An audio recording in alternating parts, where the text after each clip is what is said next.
Greetings. We're going to be talking about the history of Mexico from 1500 to 1800 or 1800s-ish. During this period, we see huge changes in this area of the world. To start with, we do have a native population, Aztec, not only Aztec, but also other indigenous tribes. The Spanish come in under Cortez, unite many of those indigenous tribes, and attack the Aztec. The Aztec fall as the dominant force in that area, and the Spanish replace the Aztec as far as the dominant force. Now, as this transition happens, comes the time of imperialism.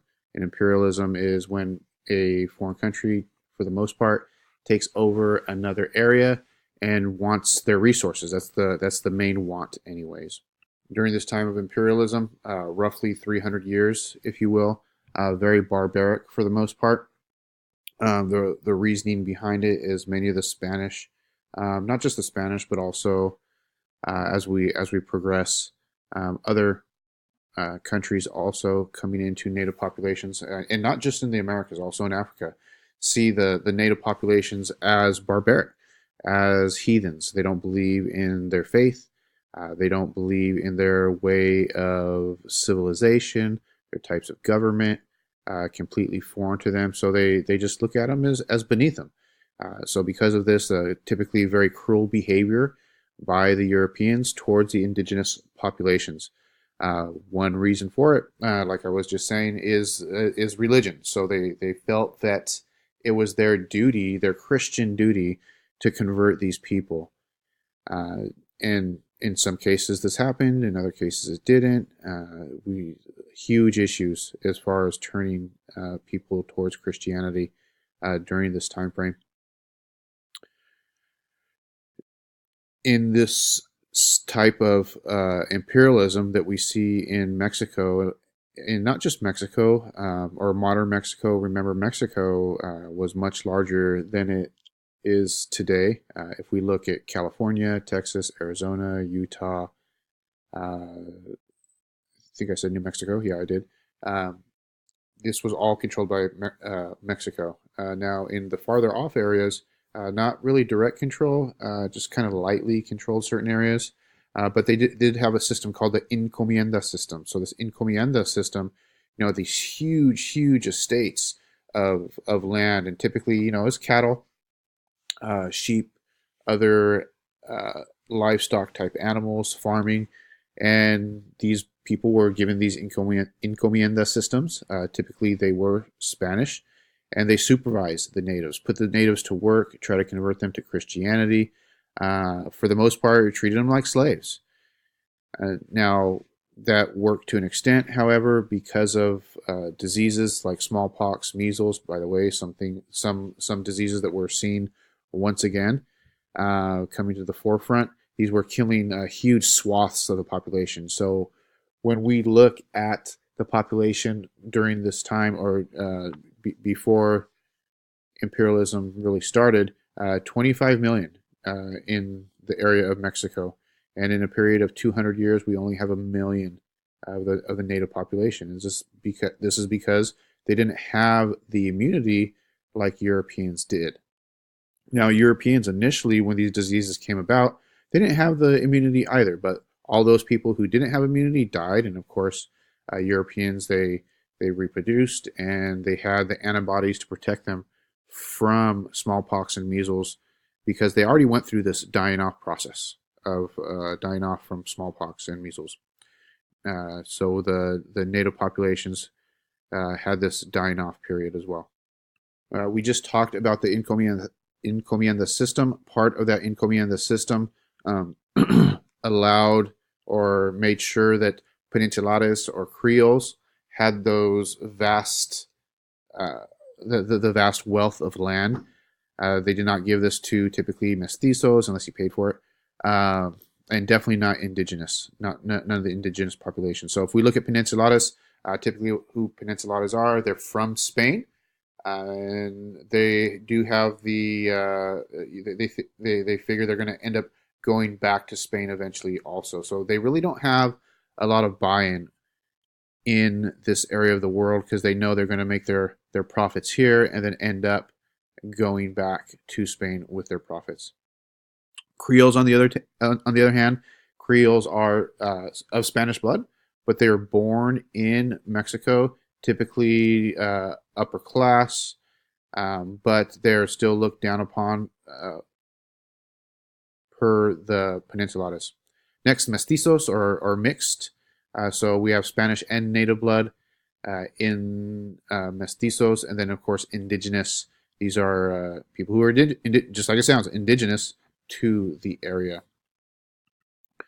There are some key dates that we need to know, and you're going to want these dates also for when you create your murals. Let me try to fix this a little bit. There we go. Very important that you guys know these, not just dates, but these figures. And we're going to look at some images also. So when we do our murals, keep these images in mind. They will assist you. So we have first Miguel Hidalgo. Hidalgo was a priest.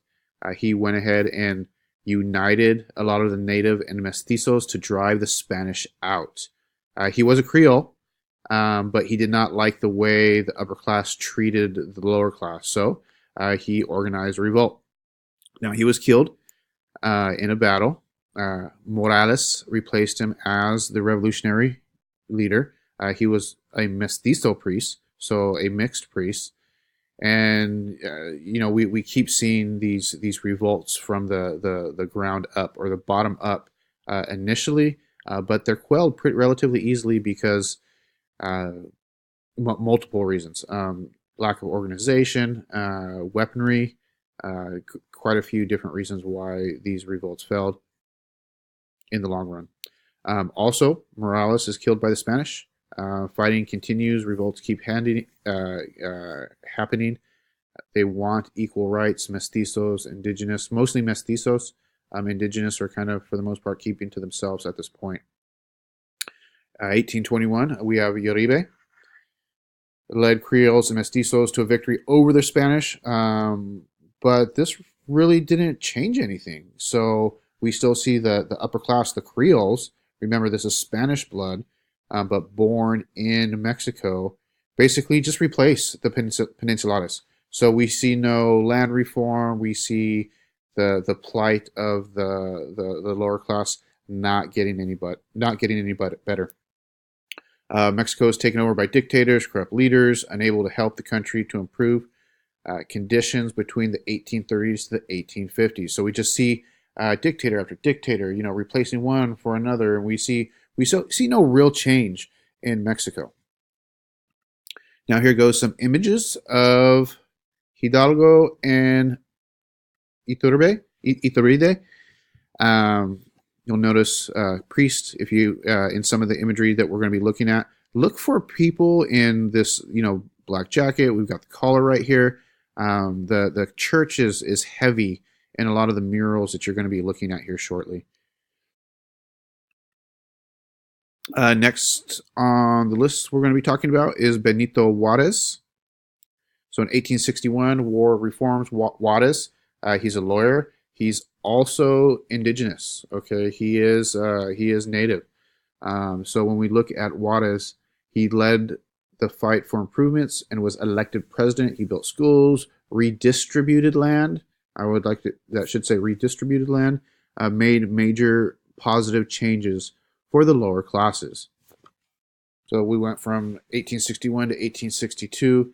Shortly thereafter, the French invade Mexico. The reason for this is Mexico owed a lot of money to the French. They asked for loans of the French. The French gave them loans. They did not repay, so France invaded. For a very short time, there was an emperor of Mexico. He was French, so very similar to Napoleon. So this is the Napoleon era. So when we talk about the Bonapartes. 1867, Juarez forces drive the French out, and he resumed rebuilding Mexico until his death in 1872. After his death, let's go ahead and look at some imagery real quick. So we have Benito Juarez, that's who we were just talking about, and then we have Porfirio Diaz, which we're going to be talking about in just a moment. So we finish that up, and let's go ahead and talk about Diaz. So Porfirio Diaz. Following the death of Juarez, Mexican kind of went back. They went back to, I don't want to say the encomienda system per se, but very similar to it. So you have these major social and economic issues for Mexico. You have this upper class controlling the smaller class. He was a dictator, ruled for about 34 years, and with an iron fist. So he was very, very stern in his leadership. He invited foreign leaders to invest in the country. He wasn't having the country invest in itself. So a lot of the resources, a lot of the profits that could have been made by locals were going to foreign leaders. And of course, Diaz got a cut of that for allowing that to happen. So the upper class grew even wealthier. The lower class grew even poorer. So a huge difference between the wealth gap here. By 1910, so we're already getting into the 1900s, Mexico's plagued with poverty. A lot of illiteracy going on. People cannot read their own history, for example. Malnutrition. Life expectancy is only 30 years old. So by 1910, 30 years old, that's pretty unheard of if we're looking at more industrialized countries like ourselves at this time frame. 1910, Mexican revolutions forced out Diaz, headed by Madero. Madero led a charge in 1910 with Viva la Revolución. Now, because of this revolution, Diaz resigns and he runs. He hightails it to Europe and never comes back. Now, when Madero takes over, there's a mess in the government. Okay, people were taking bribes, bilking the government for money. Foreign investors, have control of some aspects of the country, and we see it slip back a little bit. Slip back into what Diaz was doing, and this is kind of like a cyclical cycle that we see in Mexico's history. We have Zapata and Pancho Villa, two famous revolutionary leaders at this time. You probably at least have heard of Pancho Villa before. 1920, Obregón, elected president, brought the first sign of peace in decades. So we have the Institutional Revolutionary Party, or also known as the PRI. They want to break up these encomienda systems, and they do to an extent. We still do see some remnants of them. So they redistribute the land, take away these encomienda systems, and give land to the peasants. So in order to promote this new national culture in Mexico, the government did start their mural project after this point. So, this is really the time that the government itself wants to show the people their history. But remember, there's a huge illiterate population, and because of this huge illiterate population, you have to find multiple ways to show your history. So they're focusing on a lot of pre-Spanish traditions. The indigenous people there at the time, that the heritage. They wanted a new national identity. They don't want to be so tied to Spain, because it's not a good part of their history. If you look at when the area was controlled by Spain, a lot of people weren't doing very well. Both indigenous, mestizos, and also Creole. I've told some of you guys before, I don't think all of my periods, but when I was your guys' age, the Gulf of California, for example, used to not be called the Gulf of California. It was referred to as the Sea of Cortez.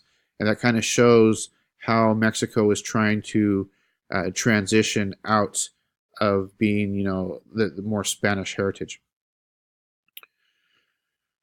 Here goes some pictures. Pancho Villa and Zapata here. We've got Pancho Villa right here, Zapata over here. You will be seeing some of those images, remember, here shortly. Effects of the revolution. We do see some improvements. Many problems are still going to be there, even today. PRI became corrupt. We see a lot of Creoles, controlling the higher echelons of government, not a true democracy. Natives still treated pretty poorly, even today. Lack of jobs, schools, opportunities force many Mexicans to leave the country for work, because there's just not a lot of work in Mexico in comparison to surrounding countries. So we do see some issues in Mexico if you've ever been along the border.